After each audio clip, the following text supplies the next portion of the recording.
세례를 받으시고 곧 물에서 올라오실새 하늘이 열리고 하나님의 성령이 비둘기같이 내려 자기 위에 임하심에 보시더니. 마태복음 3장 16절은 예수님께서 세례를 받으신 직후 일어난 특별한 사건을 기록합니다. 이 사건은 예수님께서 하나님의 아들로서 메시아의 사역을 공적으로 확증하는 매우 중요한 순간입니다. 이 구절은 삼위일체 하나님, 성부, 성자, 성령이 동시에 현현하시는 놀라운 장면을 보여줍니다. 이 말씀은 다음과 같은 중요한 진리를 담고 있습니다. 세례를 받으시고 곧 물에서 올라오실새.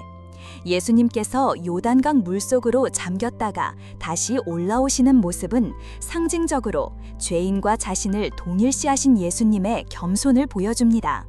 또한 물에서 다시 올라오시는 모습은 새로운 삶의 시작을 의미하며, 이는 장차 예수님께서 십자가에 죽으셨다가 부활하실 사건을 미리 예표하는 것이기도 합니다. 하늘이 열리고, 하늘이 열렸다는 표현은 하나님의 영역과 인간의 영역 사이의 장벽이 사라졌음을 의미합니다. 구약 성경의 예언자 이사야가 원하건대 주는 하늘을 가르시고 강림하시고 이사야 64장 1을 라고 간구했듯이, 예수님의 세례 사건은 하나님께서 친히 인간에게 다가오시고 그분의 영광을 드러내셨음을 보여줍니다.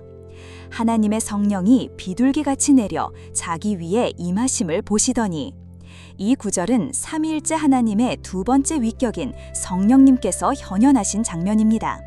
성령이 임하심, 이는 성령님께서 예수님의 메시아 사역을 위해 능력을 부어주시고 그분의 사역에 기름 부으셨음을 의미합니다. 예수님은 비록 신성을 가지셨지만 인간의 몸으로 성령의 충만함을 받으셨습니다. 비둘기같이, 비둘기는 성경에서 평화, 순결, 온유함을 상징합니다. 성령님께서 비둘기같이 임하신 것은 예수님의 사역이 폭력과 강압이 아닌 온유하고 평화로운 방식으로 이루어질 것임을 보여줍니다. 이는 구약의 엘리야 시대에 임했던 불과 같은 강력한 성령의 임재와는 다른 새로운 시대의 성령 사역을 상징적으로 보여줍니다.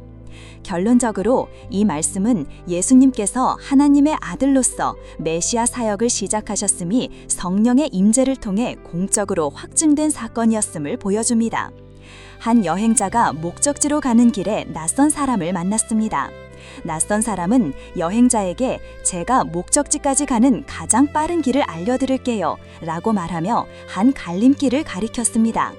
여행자는 그 길을 따라가려 했지만 밤에 꾼 꿈에서 그 길은 위험하니 다른 길로 가라는 음성을 들었습니다. 여행자는 낯선 사람의 친절한 제안을 거절하고 꿈에서 들은 음성대로 다른 길을 선택했습니다.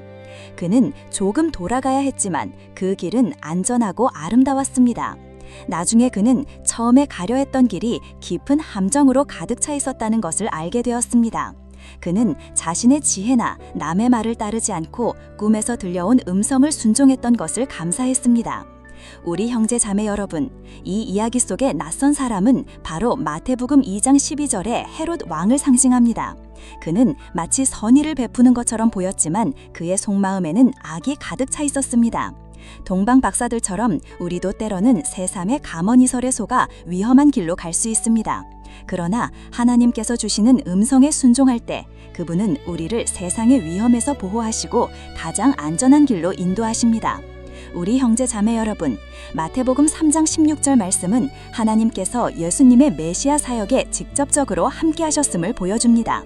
혹시 집은 당신이 혼자서 신앙의 길을 걸어가고 있다고 느끼고 있지는 않으신가요? 이 말씀은 하나님의 성령이 비둘기같이 내려 자기 위에 임하심을 보시더니 라고 기록합니다. 이 진리를 기억하며 우리도 예수님처럼 성령의 능력을 의지하여 하나님의 뜻을 이루는 우리 모두가 되기를 소망합니다. 우리 형제 자매 여러분, 성령의 충만함으로 주님의 길을 걸어가시는 복된 삶을 살아가시기를 축복합니다. 아멘.